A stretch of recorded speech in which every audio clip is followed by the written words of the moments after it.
Hi Zach, my name's Johnny. I will be your student physical therapist today, and we're just going to kind of work with you throughout a couple of things. This is Ryan. He is going to help us throughout our session and just kind of ensure your safety and just an extra set of hands, okay? Okay. So Zach, we noticed that when you were walking, every time you stepped on that left leg, you kind of started leaning your body up and over that left leg, right? So that can tell us a couple of different things. And one thing that we think that might be happening is the big muscle that helps stabilize our hips whenever we take that step forward isn't functioning correctly, and it's kind of causing your body to say, hey, if I want to stay stable, I need to come over to this side and kind of prevent myself from tipping over, right? Okay. So that's kind of the first route we're going to take, and we're going to go ahead and try and test that out, okay? So we're going to do that by utilizing a portion of a test we call the upright motor control test.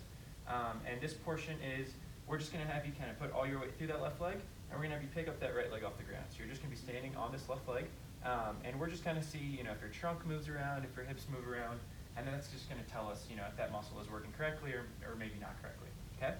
Do you have any questions about that? Nope. And you biked before our session, I did, correct? yeah. Awesome, perfect. So what we're going to do first is we're going to go ahead and get you stood up. So I'm going to go ahead and bring your leg a little bit further back. Is this okay? Any pain with that? Okay. So Ryan, like I said, is going to be an extra set of hands. So he's going to have real good control back here, and then he's going to kind of, once we stand up, he'll have control over that arm too, and you can kind of use him as a little bit of a balance point. Okay. Okay. So on the count of 3, I want you to lean forward as far as you can. I'm going to have my hand over this leg the entire time, and that's just going to help you kind of engage these muscles too, and will prevent kind of that collapse at the knee. Okay? All right. So on the count of 3, we're going to go ahead and lean forward as far as you can, and we're going to go ahead and push through both legs as hard as you can. Okay? So 1, 2, and 3. Very nice. Okay, and how are you feeling? Okay. Okay, you feel like you're shifting all your weight on that right side? I do. Yeah? Okay. So we're going to slowly start shifting you over towards me a little bit. Okay. So I'm going to get a little bit into your personal space, and that's just going to give us a little bit extra safety, okay? Okay. Okay. You feel a lot of weight through here? I do. Okay, so Yeah. I'm blocking this knee from, moving around. Worst case scenario, Zach, we're just going to go ahead and sit you right back down, okay? Okay. So you've got enough hands on you, okay? So what we're going to do is I want you to slowly start lifting that right leg up off the ground, and we're just going to see what happens. Okay, let's go ahead and put that back on the ground. Okay, so what'd you feel there, Zach? I felt like I wasn't very stable. I felt kind of like my hip was dropping there. Okay, sounds good. All right, so we're going to go ahead and sit you back down, Zach. Okay. So Zach, so on the scale of like the upright motor control test, there's only 3 categories. There's a weak, there's a moderate, and there's a strong.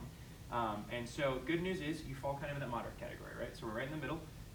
And you fall in that category because you were able to lift your leg up off the ground, and you weren't necessarily falling over, you weren't in the best position, right? And you felt that, and that's kind of what you verbalized, but you were able to lift this leg off the ground and stabilize a little bit at the hip, right?